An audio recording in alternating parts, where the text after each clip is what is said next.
everyone, and welcome back to Edge-CGI. My name is Eugene, and in this tutorial we're going to be creating this axe inside of ZBrush. Now I've wanted this axe to be a sort of like worn out kind of item that clearly has seen some battles and may have been reforged at some point, repaired.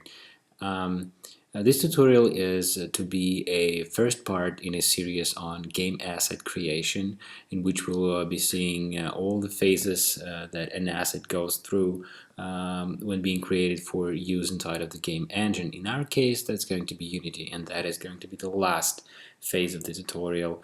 And we're also going to be able to see all the steps in between, starting from the concept sculpt, such as this video, and retopologizing, map creation, texturing, and so on and so forth.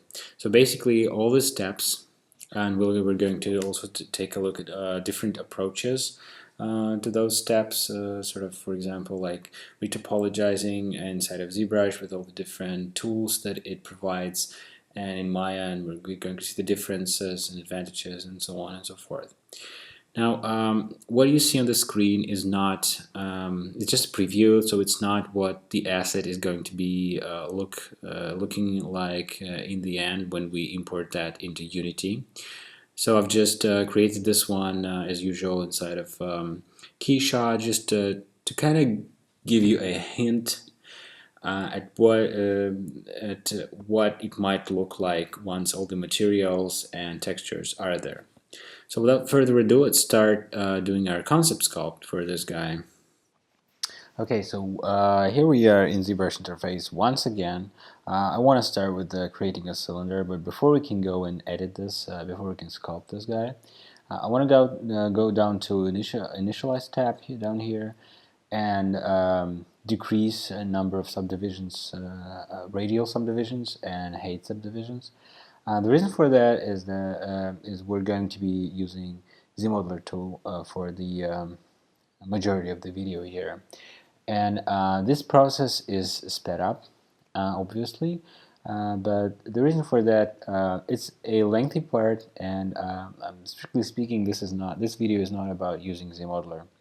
But if you want to know about how to use this tool and a more in-depth explanation, I can refer you to one of the videos that I've done on this channel on Edge-CGI. The one that is called ZBrush Head Surface Techniques, where we model a gun, a futuristic pistol. That one describes most of the basics behind using a ZModeller tool. But if you're still curious, this tool is sort of like it works almost the same way like Maya or Max, low poly modeling, and just allows you to insert edge loops, show off polys around, extrude them. But it has a couple of interesting additions, and for example, Q meshing, which is one of the main aspects of this brush, which allows you to extrude polygons with a snap. This is basically what's happening on the screen right now. So if you extrude two polys that sort of sit one next to each other, they will snap and produce a continuous elevation. But at the same time, as everything is ZBrush, inside of ZBrush, ZModeller is not as straightforward as you might think. So it kind of has a couple of twists while working with this. And for example, one of them is seen right now on the screen. If I extrude these polys, they extrude along the normal, so they widen as we extrude them. There is there is nothing you can do within ZModeller to fight that. So you have to go inside and manually squash them back together, which can be a bit of counterintuitive because on the surface, ZModeller looks like something that like a complete package. It has everything to work with low poly meshes.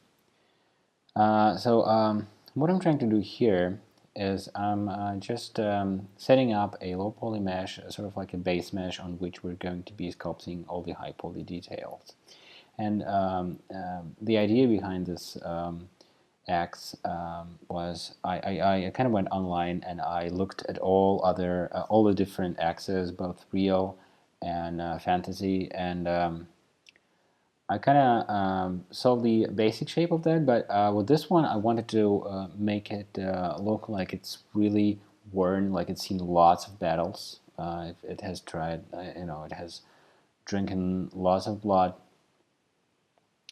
and maybe it has been reforged numerous times, repaired, it's like resharpened. And note that I keep this right now and throughout the video. I keep this mesh basically within the same subtool, apart from some of the additional details. The reason for that is that later in the video we're going to be using surface noise tool, and if we were to split this mesh, it would produce lots of thin corners, and I actually tried that before starting to record the video. And the thing is, with these thin parts, when you apply surface noise, it just destroys these thin parts. It inverts them, or it just like destroys some polys in there. So if you're using surface noise, it's better, even like it's best to keep your mesh watertight. Even though this mesh is still low poly, I'm trying to give it as much of detail as possible, in a way as a guide to later stages where I'm going to be adding a lot of high frequency details. Sometimes it's a good idea to try and flesh out as much details as possible at this initial stage to not get lost, at the later stages, especially if you're working with no concept art reference. If you're just doing it as you go, that might be an interesting or rather a useful kind of way of working. So I kind of thought that this central part was a bit of bland, so I decided to create some sort of like an insertion there, where maybe some magical symbol would be, or rune or something. So at this point, I was quite happy with the low poly mesh, so I started creasing some of the angles here. A couple of things about the creases. You can either crease with crease menu, where you just set an angle at which it creases, but it kind of lacks control.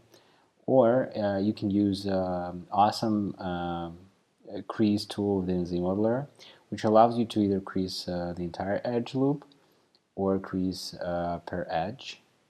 And that's one of the greatest things that are available within ZModeller, frankly, if you ask me, because it's not painful. It's not pain in the butt anymore to crease things. But make note that sometimes when you want to save time and crease, when you select crease entire edge loop, it's called crease edge loop complete, quote unquote, in the modeler itself. Sometimes when you're using that, it's not always apparent where the edge loop goes. So sometimes ZBrush has its own idea about the edge flow, and so you crease the entire edge loop, it looks nice, but then you discover that in the other part of the model, you kind of have some creased edges that you didn't want to crease. So keep that in mind, and even after you've creased everything, make sure that you go around and check if everything is creased correctly. And the other thing, in crease menu, there is there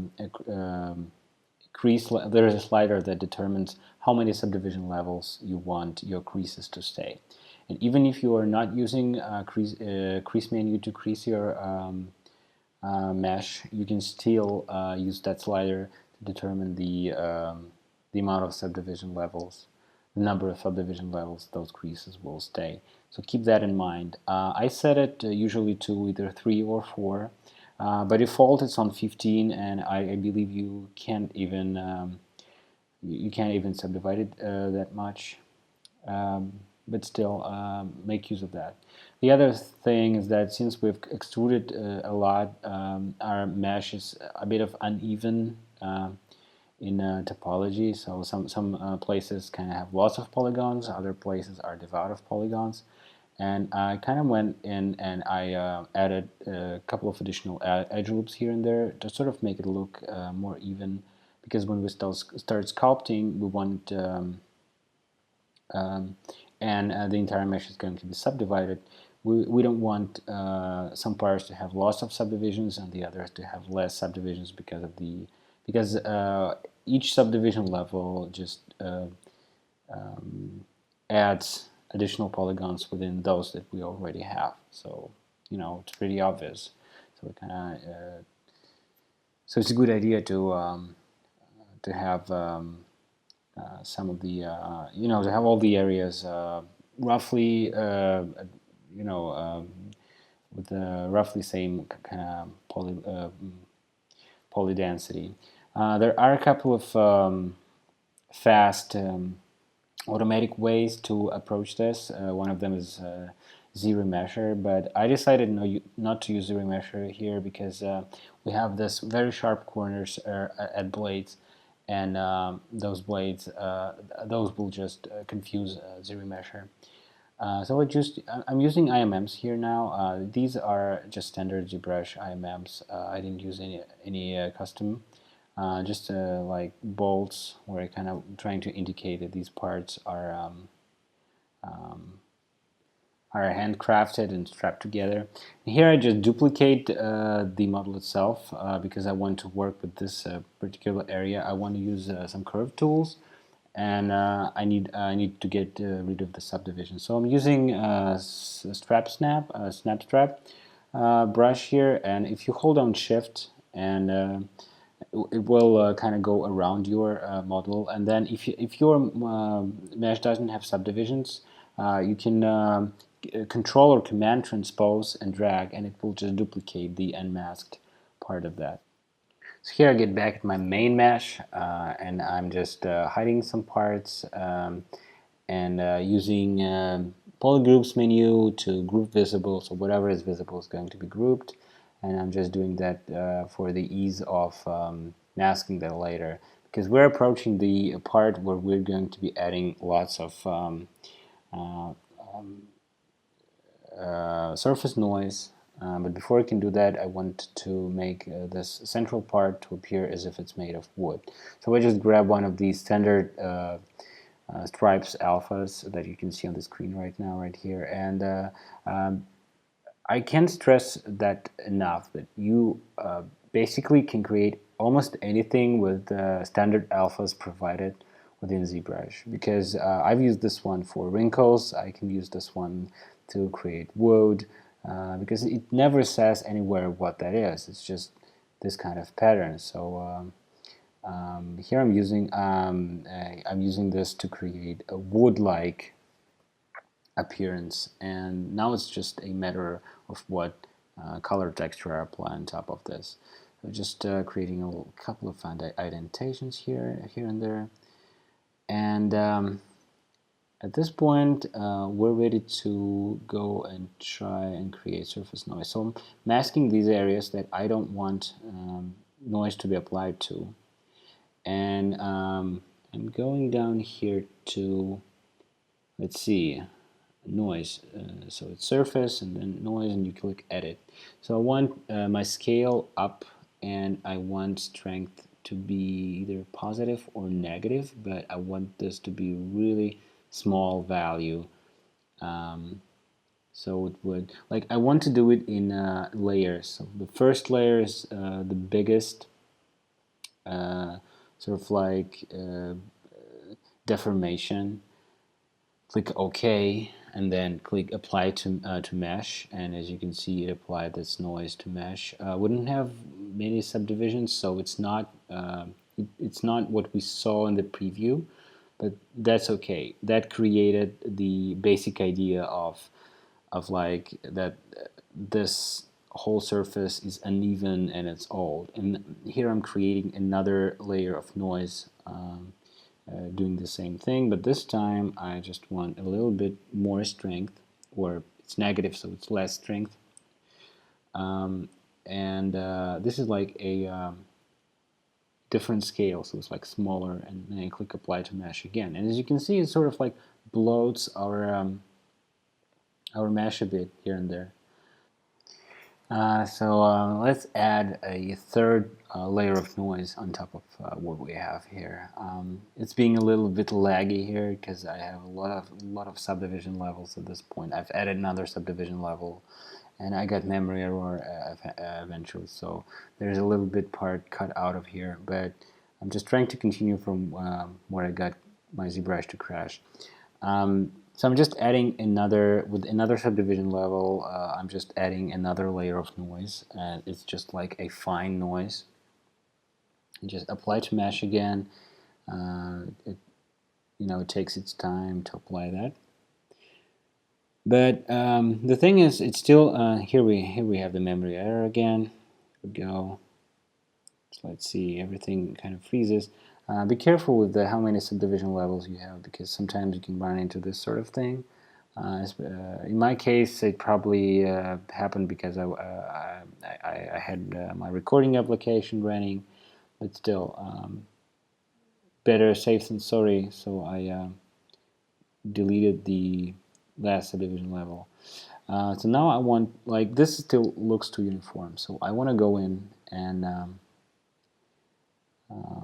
let's see, maybe another layer of noise, because we get subdivision level destroyed. So let's apply this little apply this last one here. So this still looks a lot too uniform. So I want to go in here and actually start sculpting some of the details by hand. So some of the bloated elements, I want to make them more sharp with the inverted Damien standard brush. Um, they sort of like started looking too soft from all of the noise applications that we had. I just want to add some sort of like more maybe ornament here. And basically I'm just working with Damien standard brush here and there, just not doing anything special, just trying to make out what everything is going to be. And at some point I just grab trim dynamic brush and just start destroying some of our geometry a little bit more. But for now, it's just basically Damien standard, and here is the I'm trying to like create cuts and insertions and scratches and whatnot. Just because it sort of like looks stony, but in my opinion, that's sort of just a matter of what material you apply. But manually I kind of go in and destroy some parts of that here with the trim dynamic brush as well. Sort of want this to look chipped, as if it was reforged, as I've said before, and then like repaired and made to be useful again. So here I'm literally just sharpening the edges again, like with trim dynamic brushes and some lazy mouse. I'm just resharpening these blades, so they do not just appear resharpened; they are resharpened basically. um, so just looking for areas that I sort of feel like where I sort of feel like there's too much noise that I want to kind of cover. So I actually wanted these blades to look somewhat more different from what we had before. And here I'm just trying to do to create more of like a division between the blade and this piece of iron that holds it in place. But frankly, I sort of feel like it turned out a little bit inapparent. So we'll have to rely on materials later on to really make that division between the holding iron and the blade itself um, um, more pronounced and more apparent to the viewer. Now, from all the bloating that was created with the noise, what the geometry has changed, and now we have to manually grab all our IMMs and reposition them. But luckily, we can use like they were symmetrical on either x-axis or on x and z-axis. So we can use symmetry on both axes at the same time. If we want, we can use symmetry on all three axes, which is a really cool feature of ZBrush, if you ask me.